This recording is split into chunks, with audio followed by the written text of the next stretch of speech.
And happy Friday afternoon. Punched in once again to South Dakota's most listened to political podcast.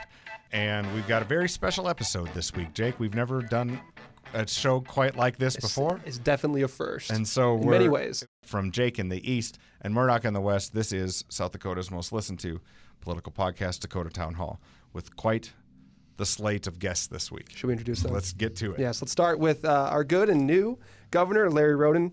Governor Rhoden, thank you for joining us. Yeah, my pleasure. And of course, we have returning guest, the most visited guest. Yep. And highly requested oftentimes for his brains and his smarts.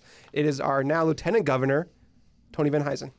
Good to be back with you. Great to have you. Yeah, so that's good. You guys have been on the tour. You're seeing every inch of South Dakota lately. Yeah, well, this is the second week, just wrapping up our second week of our Open for Opportunities tour. What are the types of businesses you're stopping to visit at? Well, like in Sioux Falls, the first day we stopped at Silencer Central. Up in Watertown, we were at Terex.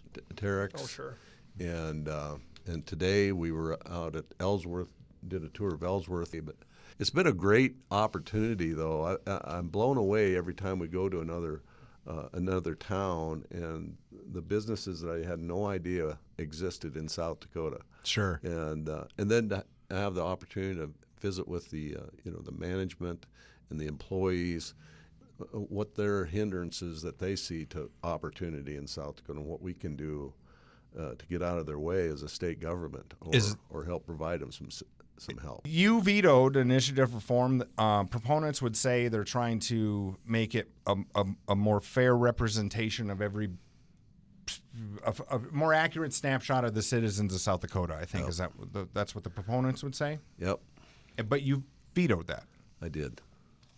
Yeah, and with good reason. I understand the motivation, and I agree. I think it should be more difficult to change our Constitution. How are you guys feeling about the property tax reform we saw? We came down to basically capping it for 5 years. Is that correct? At 3%. Yes, that was the main thrust of Senate Bill 216.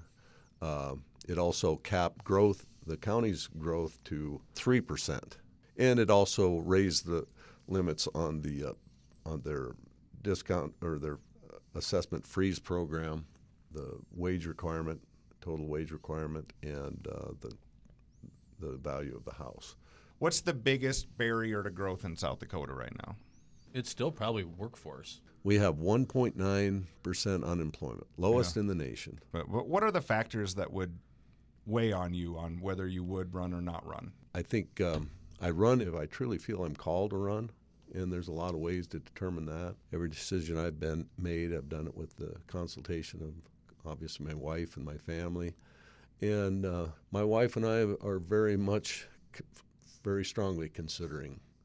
I know we have to make that decision very shortly, and we're still talking to our family, praying about it, but I think we'll make a decision here within the next few weeks. How's the mansion? Moving to the mansion, how was that? Oh, really, I really do enjoy it. It's very comfortable. He's Governor Larry Rhoden, and great episode. Thanks for being honest with your answers and candid with your time. Thank you. It's been my pleasure. This has been South Dakota's most listened to political podcast with Jake in the East and Murdoch in the West. This is Dakota Town Hall.